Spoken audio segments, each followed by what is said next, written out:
All right, so this is going to be another movie review.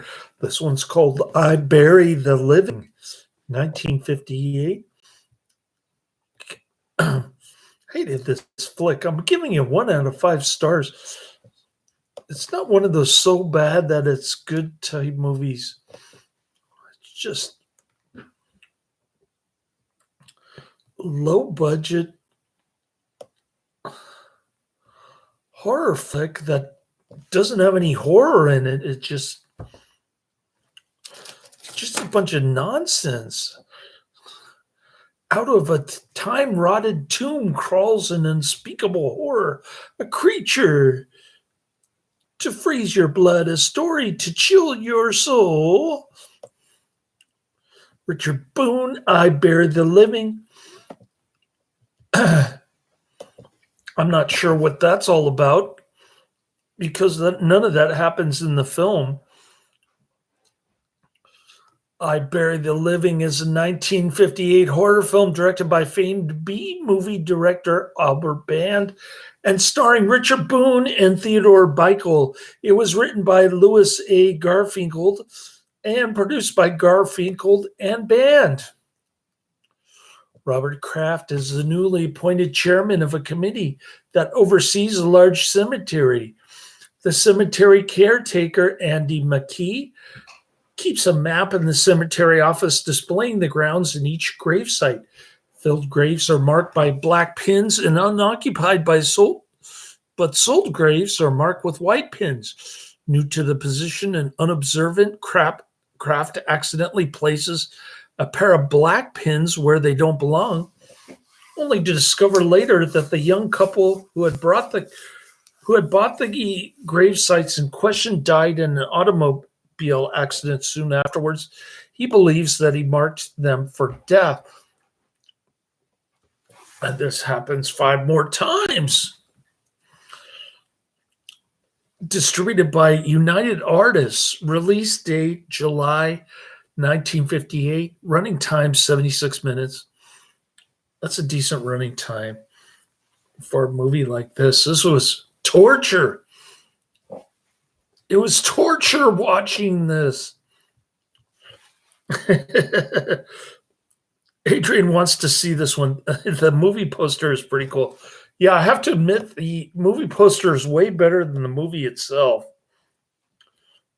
because nothing promised in the movie picture appears.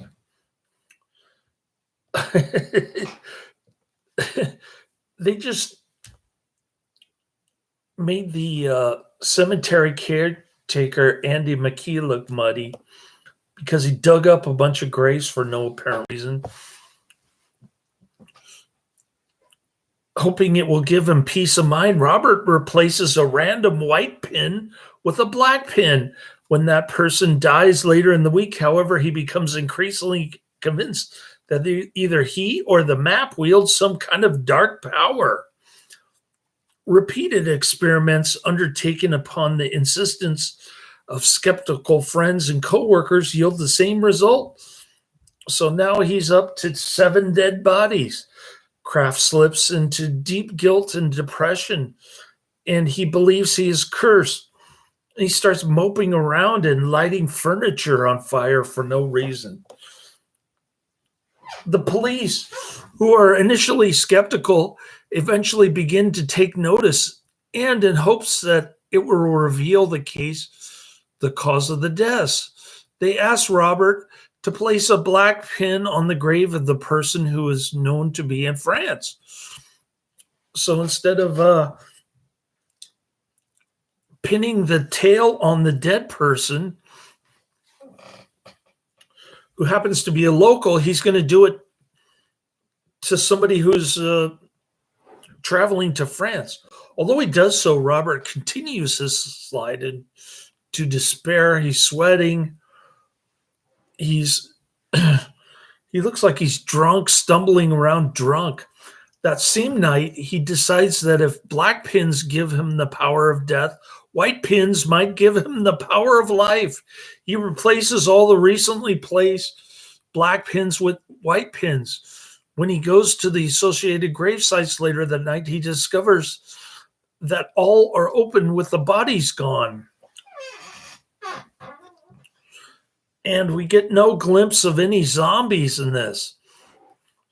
Upon returning to the cemetery office, Robert receives a call informing him of the death of the man in France.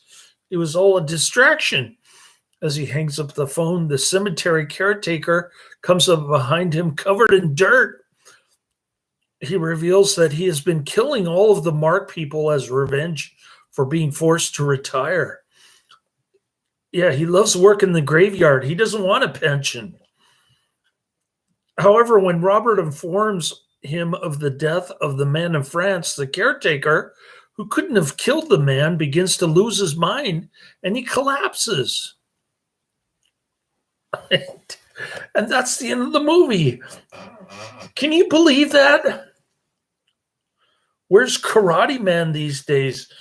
Well, he's in the comments section of Frenzy.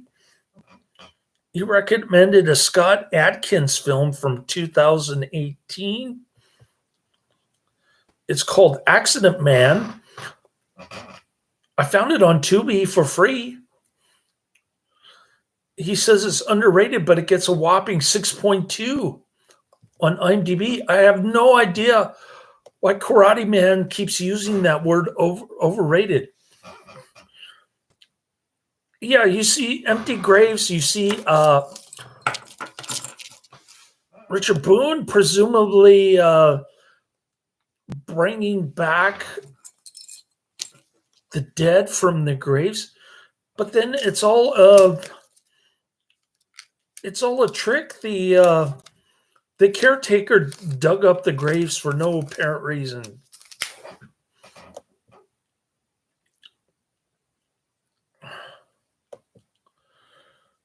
Anyway, the film's music was composed by Gerald Fried.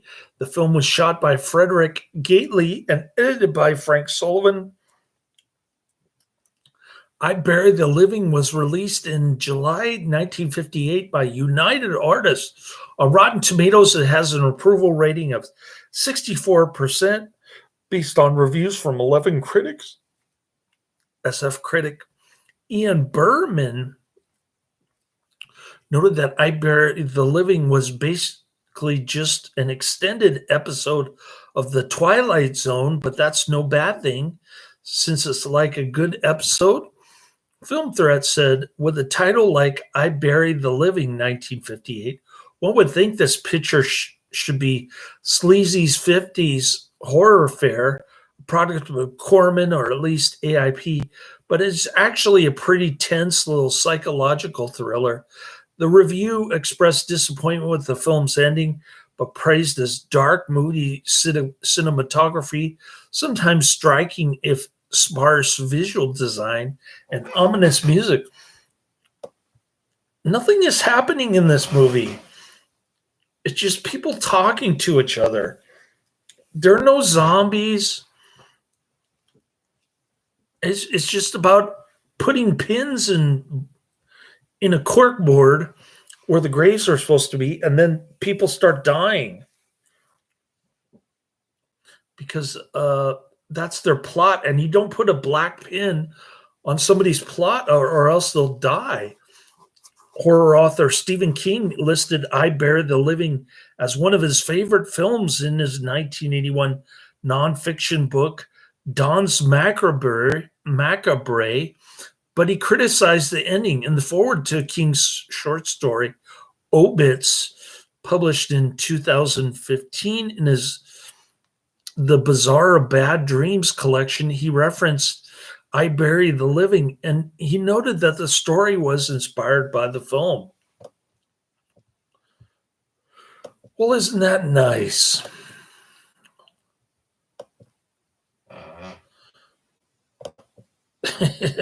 This movie's a real stinkeroo. I don't know why people like this movie. I don't have the foggiest idea. I thought it was boring. And it was so boring that I had to keep rewinding back.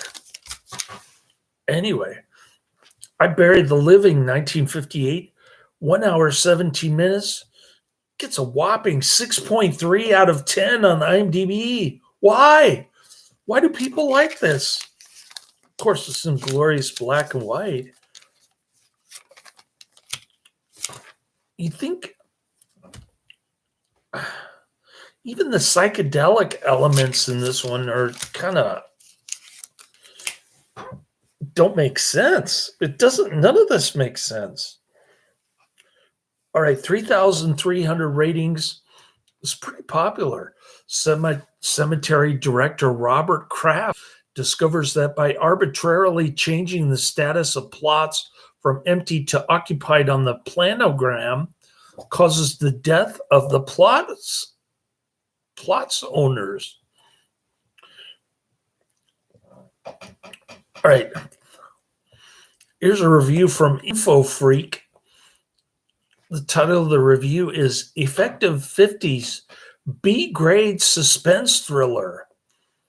I Bury the Living is a good example of a 50s low-budget genre movie that, despite a few creaks, still holds up all these years later. And I can't read the of it because Wikipedia is hecka slow. More like this: Corridors of Blood, Tormented, The Black Sheep, and Macabre. All right.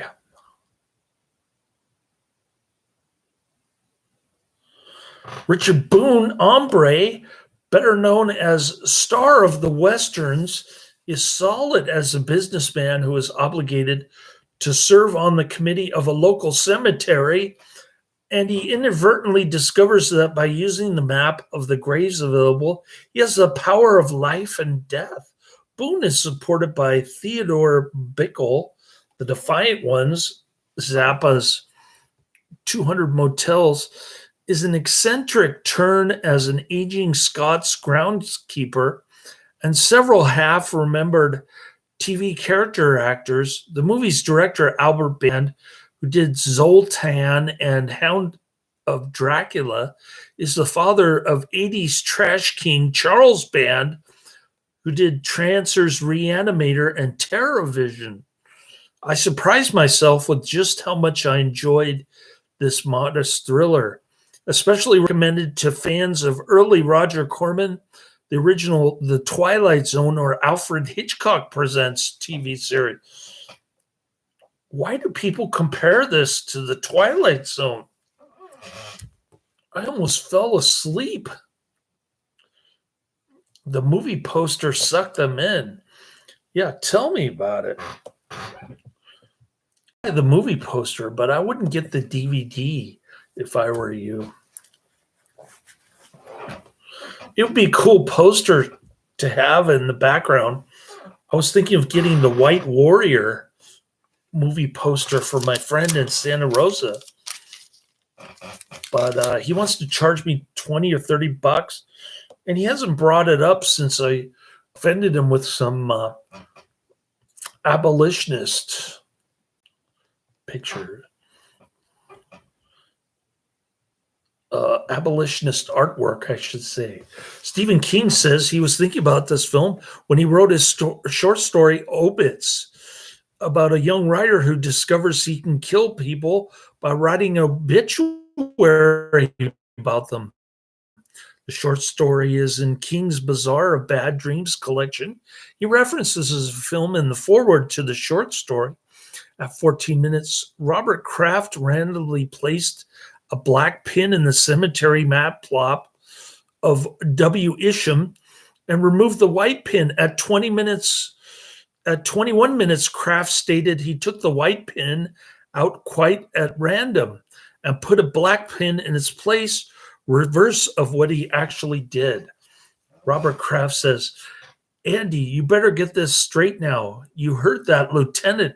It's possible for some people to have things inside them that make other things happen. Nothing is impossible for a man like that if he thinks about it hard enough. Intro science has learned that man possesses powers which go beyond the boundaries of the natural. This is the story of one confronted by such strange forces within himself. This was featured in Weirdo with Wadman, I Bury the Living, 1964. Soundtracks, Hey Ho, Anybody Home? Traditional, performed by Theodore Beichel. Release date July 23rd, 1958 in the U.S. Country of origin, U.S. Language, English, also known as Killer at Large. Filming locations, Angeles Rosedale Cemetery, 1831 West Washington Boulevard, Los Angeles, California, 90007. United States Cemetery Scenes. Productions company, Maxim Productions. Technical specs, runtime, 1 hour, 17 minutes. Color, black and white. Aspect ratio, 1.85 to 1. Looking at this, more like this, I want to see Corridors of Blood. Tormented is, I think I've already seen that. I think I've seen The Black Sleep, Macabre. I think I've seen Macabre too. But I'll look up Corridors of Blood. That looks good.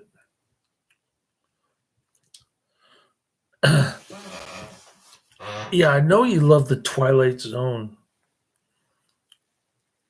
You're trying to get me to see the Twilight Zone movie. Corridors of Blood with Boris Karloff. I'm going to look up these ones. Corridors of Blood, Tormented. I think I've seen that. The Black Sleep. I may have seen that. And Macabre.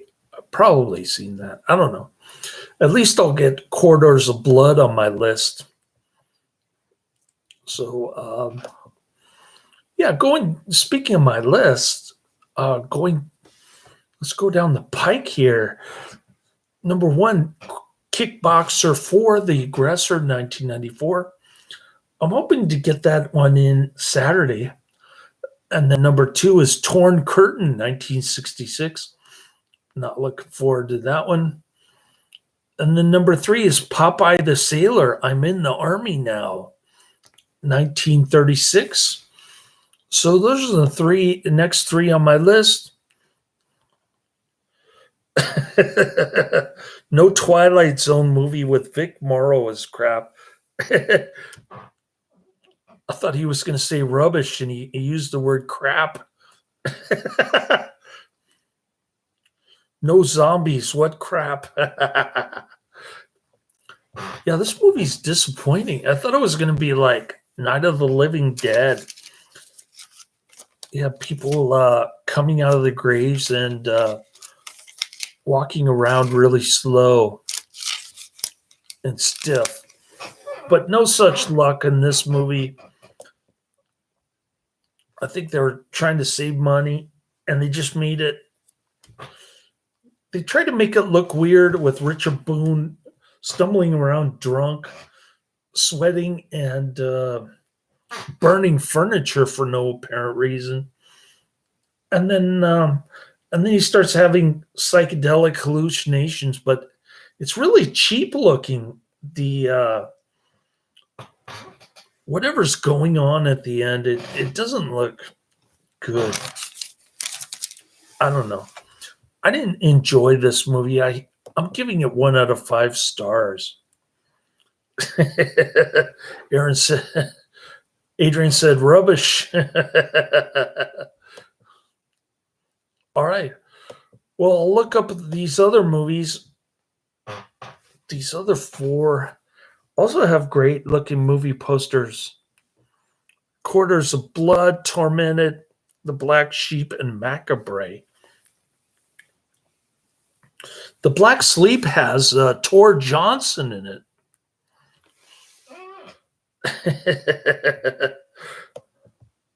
So we'll definitely look up those ones.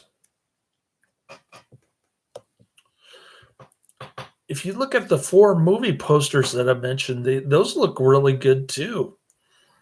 Probably better than the film itself.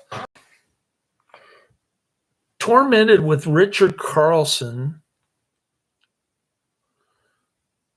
the she-ghost of Haunted Island. All right. So I'm going to look into these 4, see what's going on, see if I haven't reviewed them. I will add them to my list. And that's the end of my review. Laters.